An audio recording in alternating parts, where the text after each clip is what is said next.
lauetatik 259 euro megawatt orduan. Bada merkatu energetikoaren egoera ikusita argiaren prezioaren igoeraren kontrako manifestazioa egingo da gaur Bilbon ekologistak martxan taldeak eta Bilboko Auzo Elkarteen Federazioak antolatu dute protesta. Euskal Gehiengo Sindikala batu delarik eta arratsaldeko 7etan abiatuko da Iberdrola dorretik. Horrez gain bihar ostiralarekin argindarra deskonektatzeko deia egin dute Alderdi Subiranistek gaueko 10:00-tik 10:30.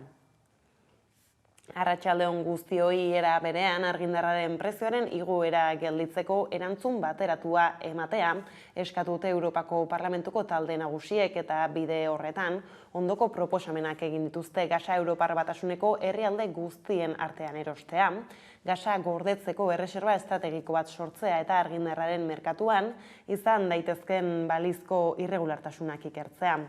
Herritar eta enpresa gehienak baino beranduago bada ere, azkenean, ohartu da Europako Batasuna arazo bat dagoela energia garestitzearekin. Bruselak jakinarazi du datorren astean neurri sorta bat iragarriko duela eta nagusiki gasari erreparatuko diola ura delako argindarraren garestitzearen atzean dagoen faktore nagusia.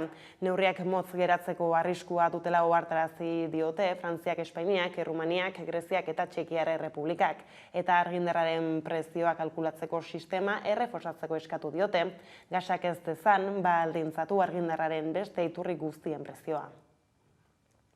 Argindarraren bueltakoak ala bestelako lerroburu batzuei heldu behar diegu orain autonomia estatutuen esparrua hilda dagoela eta Euskal Estatu independente baten aldeko urratsak alde bakarrez egin behar direla aldarrikatu duelak. Astelehenarekin azaldu zituen sindikatuak ikasturte berriko helburu estrategikoak. Azaroaren 24an eta 25ean Bilboko Euskalduna jauregian egingo duten 15. Kongresuaren aurkezpenean. Bada eguerdiko magazinean Michel Akuntza ela sindikatuko idazkari nagusia izan dugu gonbidatu nagusi eta estatusaren bueltan adierazi duenez azken urteetan argi geratu da Espainiako gobernua ez dagoela prest eskuduntzen hobekuntza bat negoziatzeko. Esango nuke hausnarketa ez dela berria sindikatuan. Sindikatuak bere burua soberanistatzat hartu du eta defendatu du beti, baina galdera bat egin nahi izan diogu gure buruari, elak nora joan nahi du. Eta kongresu honek erantzun bat eman behar digu bide horretan ez, eta elak autu bat egin nahi du, estatu propio baten aldeko autu bat, independentziaren aldeko autu bat, eta errepublika baten moduan ikusten dugu etorkizun hori ez. Oso garbi ikusten dugu lan hori eta abian jarri behar den prozesu hori alde bakarrez abiatu behar dela. Alde bakarrez beste modurik ez dagoelako eta evidentzia bat delako, ez? Estatuak ez zaitu lagunduko horretan, ez dizu jarriko mahai bat horretaz hitz egiteko. Bestaldetik indarkeria matxistak ere utzi du zer esana bortxaketa aitortu du Iruñeko talde erasoan parte hartu zuenetako batek eta ostera perituek sinesgarritzat jo dute basaurin abusuak salatu zituen adingabearen hitza.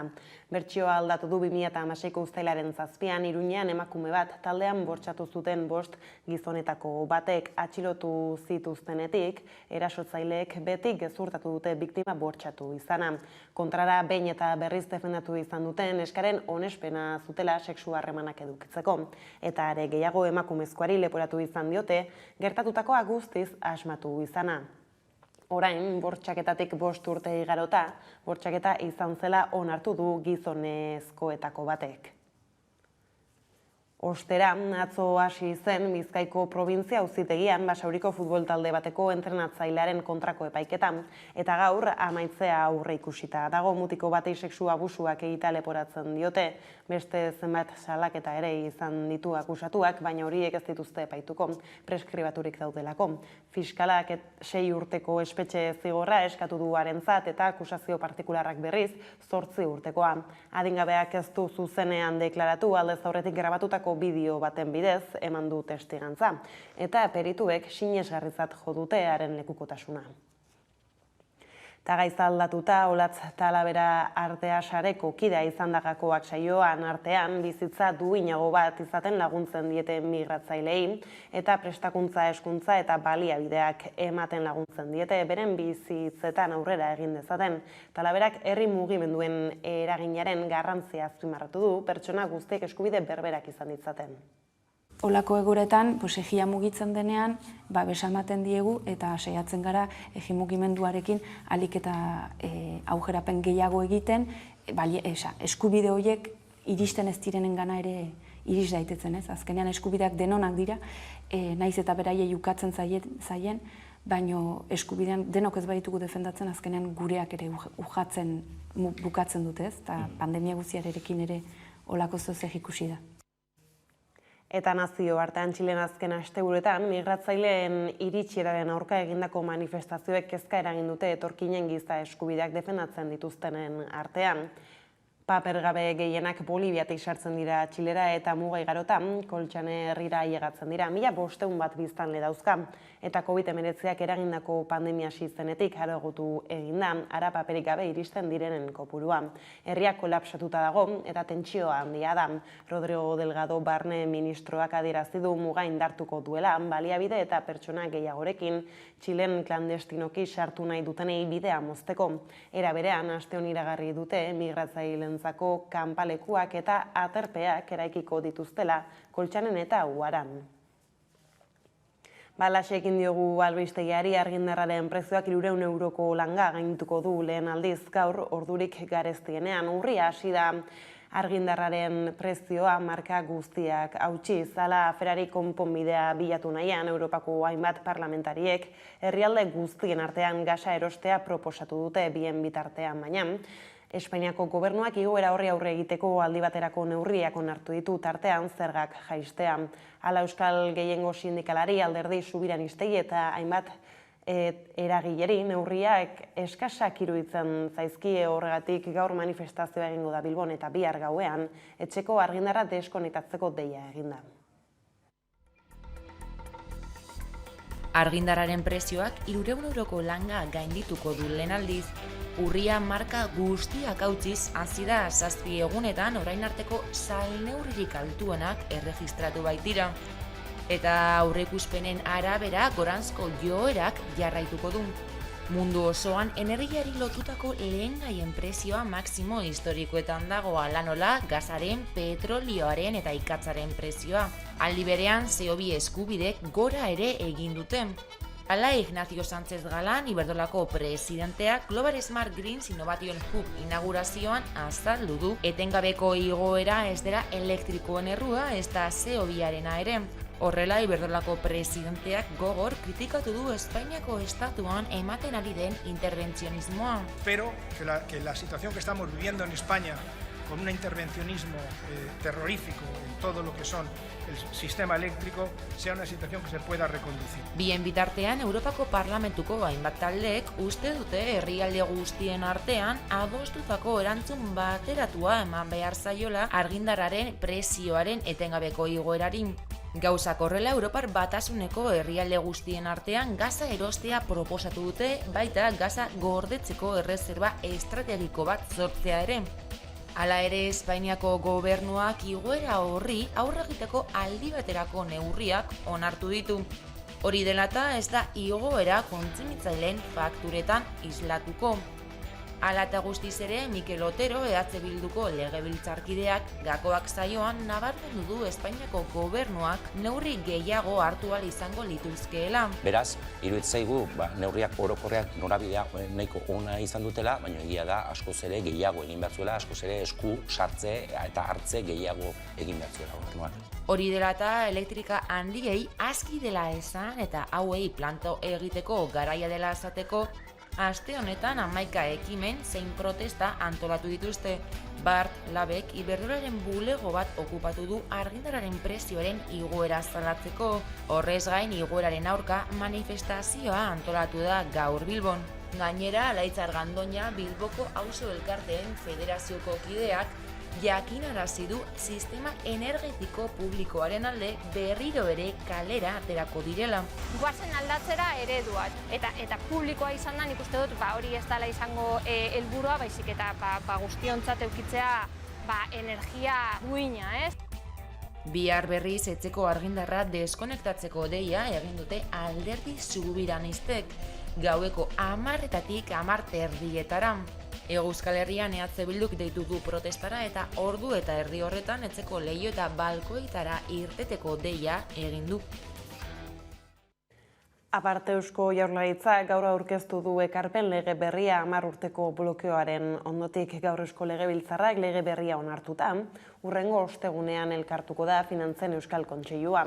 Aldaketa nabarmenena koefiziente vertikala moldatzeko egin duten. Aurrantzean zergetatik, bildutakoetatik apur bat gehiago jasoko du Jaurlaritzak. Azken urteetan bere gain hartu ditu eskumenak konpentsatzeko egin dute igoera hori. Aldundi bakoitzak Euskal Autonomia Erkidegoko gobernuari ematen diona ordea, ez dute ukitu. Kasu horretan, Finantzen Euskal Kontseiluak ez hartzen baititu. Gaurkoz, Arabak 16% ematen dio Jaurlaritzari, Gipuzkoak 23% eta Bizkaiak 41%. Horrez gain, Udaberri 2024 plana Madrilen aurkeztu dute Jaurlaritzako ordezkariek Udane Arbeo.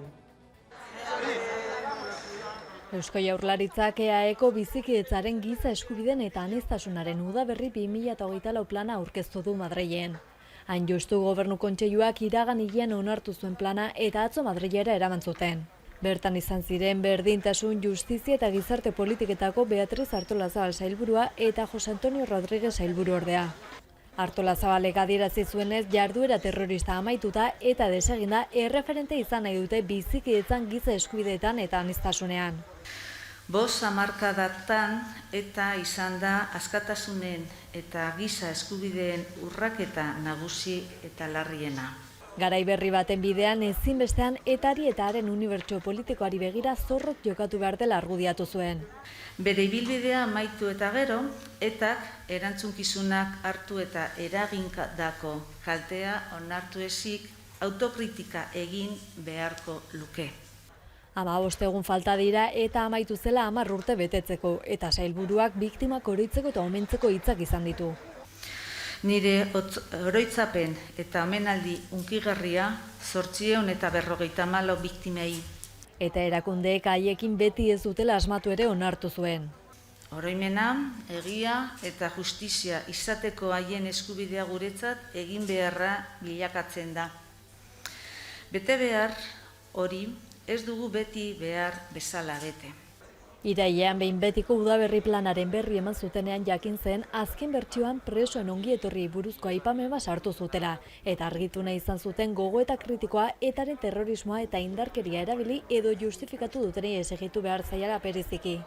Artolazabalen arabera 4 printzipio izan dituzte ardatz plana ontzeko. Pertsonaren duintasuna, terrorismoaren eta indarkeriaren erabateko deslegitimizazioa, giza eskubideen berme eta babes eraginkorra eta aniztasuna eta dibertsitatea babestu eta garatu beharreko baliotzat hartzea. Bestaldetik Euskal Herria Bilduk azaroaren 20an Bilbon biltzeko deia egin du. Aukeratutako data ez da kasualitatea egun berean, 1984 urtean eta 1989an hil zituzten Santi Brouard eta Josu Muguruza omenduko dituzte goizean.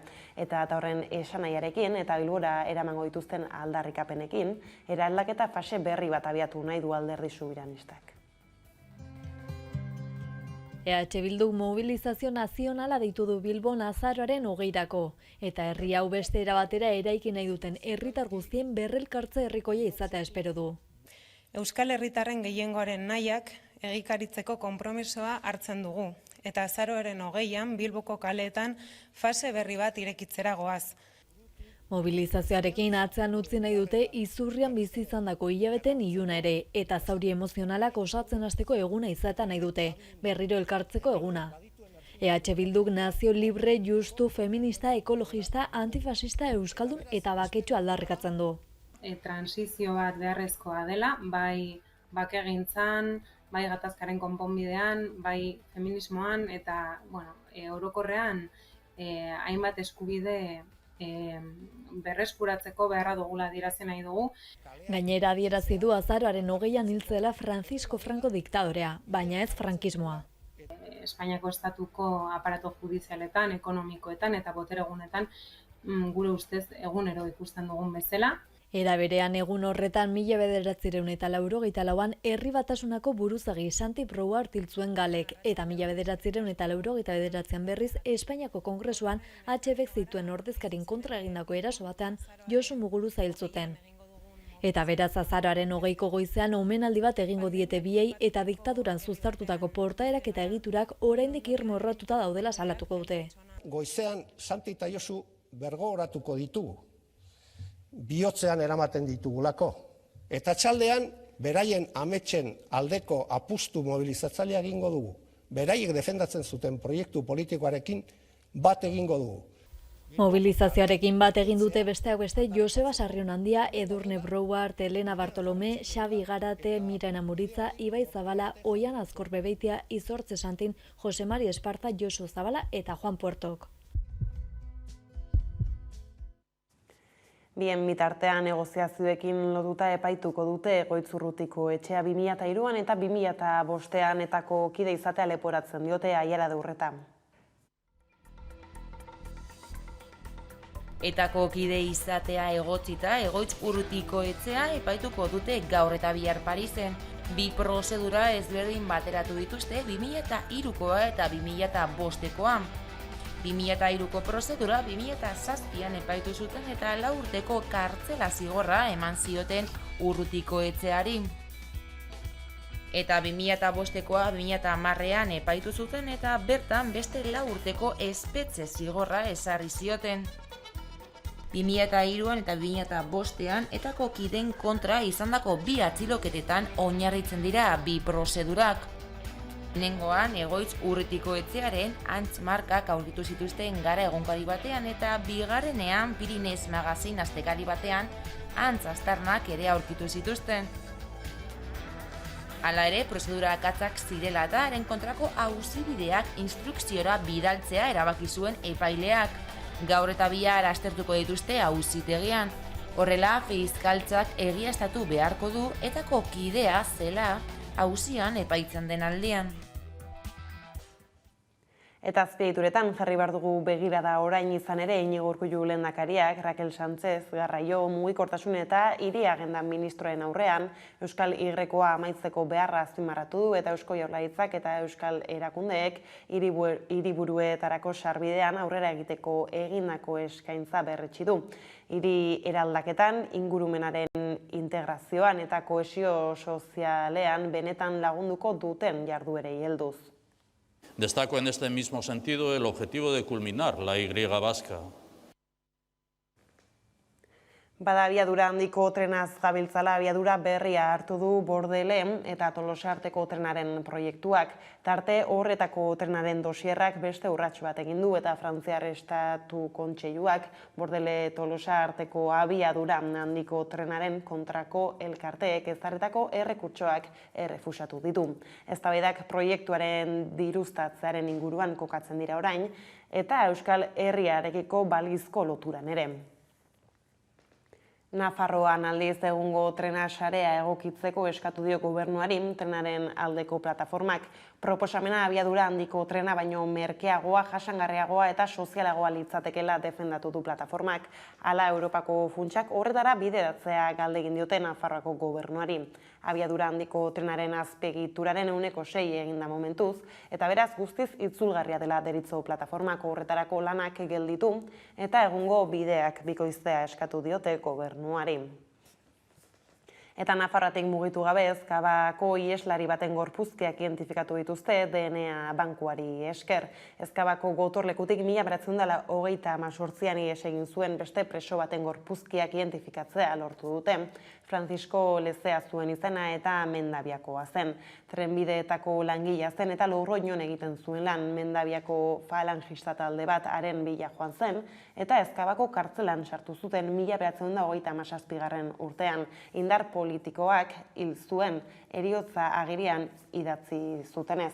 Lezearekin batera beste 5 preso hil zituzten eta Olaibarko hobia izan zen lehena induskatzen. 2016 urtean izan zen hori, Nafarroako gobernuak martxan jarritako planaren barruan hobian topaturiko beste presoak identifikatu gabe daude oraindik. Kulturari tartea egiteko unea iritsi da orain, eta nola ez Durangoko azoka dugu horretan hizpide. Oraintxe azokak 100% irekitzeko aukera izango lukeela aipatuz, aurkeztu dute 56. aldia, Gerediaga elkarteko kideek, baina aurreratu dute abenduaren 3-tik 8-ra indarrean izango diren neurrien arabera beteko dituztela. Leire Urbeltzek egin du aurtengo kartela ikustezagun. Bada, lelopean ospatuko du aurten Gerediaga elkarteak 56. Durangoko azoka. Normaltasunerako bidea hartuko du azokak aurten, eta diskoetxe eta argitaletxeek estanak jarria izango dituzte landako gunean. 220 salmai jarriko dituztela iragarri du elkarte antolatzaileak landako gunean bertan egindako aurkezpenean. Esan beharra dago gainera, asteartean Labiak hartutako neurrien arabera 100% bete ahal izango direla azokaren gune guztiak. Baina, hala ere, antolatzaileek zuhurtziaz jokatzeko eskatu dute, eta datu zehatzak aurrerago emango dituztela iragarri. Itzuliko dira erakusmaiak, itzuliko dira korridoreak, itzuliko dira ahotzenea, irudienea, kabia, sagu ganbara eta eszenatokia. Eta itzuliko dira sortzaileak, argitaletxeak, diskoetxeak, zein autoekoizleak. Eta itzuliko dira, hori espero dugu jakina, nola ez, kulturzaleak. Aurrez aurreko azokak aldiz sare bidezkoari gehituko zaio aurtengoan, iragan urtetik ikasitakoak aplikatu eta internet bidez azoka ere funtzionatuko duela azaldu dute aurkezpenean. Online mundua eta mundu presentziala batuta kulturzaleek aukera guztiak izan ditzaten. Aurtengoa, bikoitza, 2 aurpegi izango ditu azokak, digitala eta aurrez aurrekoa. Iazko esperientziari jarraipena emanez, norberaren etxetik azokaz gozatzeko aukera ere izango da. Azokako produktuak online dendan eskuragarri egongo dira eta streamingez azokako areto nagusiko ekitaldiak eta hotzeneako zuzenekoak ere jarraitu ahal izango dira. Bestaldetik, Inaut Zubizarreta Trigger musikariak Poliedro proiektuaren lehenengo volumena aurkeztu du disko eta liburu batek osatzen dute proposamenan, eta txikitatik ikasi duen biolontxeloaren inguruko ikerketaren eta ikuspegi berritzailearen emaitza da.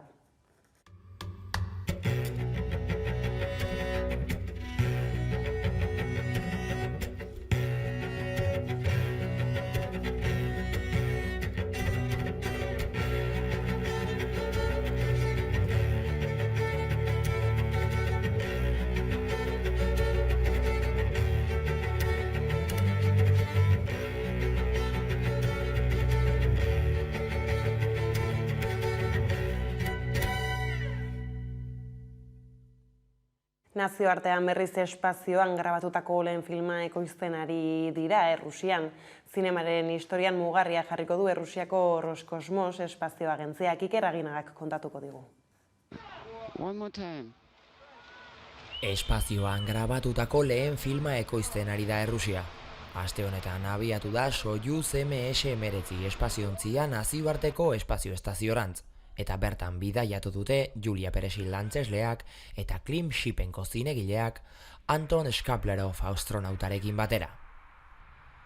Azken horrek du espedizioaren arrakasta bermatzeko ardura, behintzat segurtasunari dagokionez, eta Peresil eta Shipenko munduko zinemagintzaren historian mugarri bat ezartzea dute helburu. Ehundaka dira espazioko bizitza nola edo hala irudikatu nahi izan duten filmak. Orain aldiz, Roskosmos Errusiako agentzia espazialak orbitan jarri ditu film baten egile eta aktorea.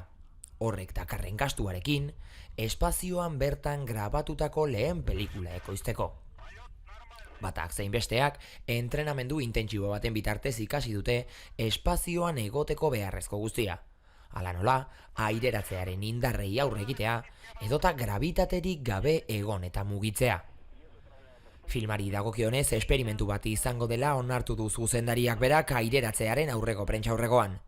Xipenko bera arduratuko da kameraz, argiztapenaz, makillajeaz eta grabaketa batek dakarren guztiaz, inolako laguntzarik gabe. The Challenge hautatu dute behin-behineko titulu eta lanaren aurrekontua argitu nahi ez duten arren, jakina da zer kontatuko duen filmak. Espazioan bertan ebakuntza bat egin behar duen medikua izango da protagonista. Sendatu behar duen kosmonauta gaixoegi baitako lurrera itzuli ahal izateko. Roskosmos eta NASA estatu batuarraren arteko lehiaren beste kapitulu baten aurrean gaudela dirudi. Eta Tom Cruise aktore estatu batuarra espaziora bidaltzeko asmoei erantzun zuzena eta azkarra emateko helburuarekin garatu dute proiektua Errusian askoren ustez. Bide batez gainera, hilabeteotan hasitako turismo espazialaren lehian bete-betean sartu nahi du Errusiak.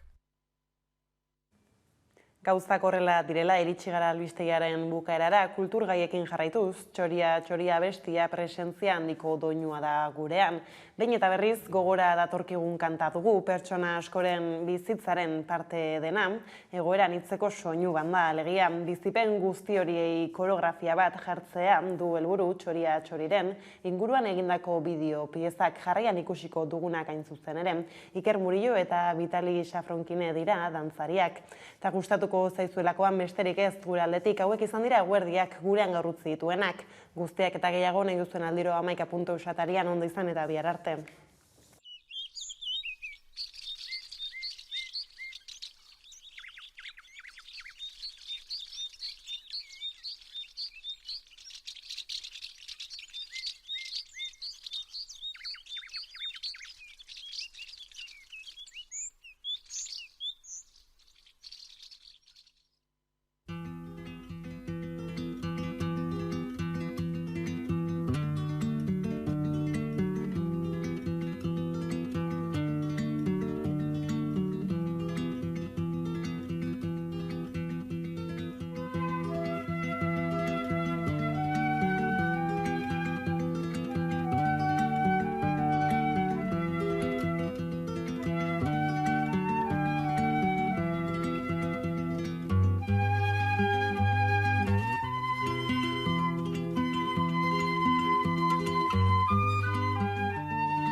Thank you.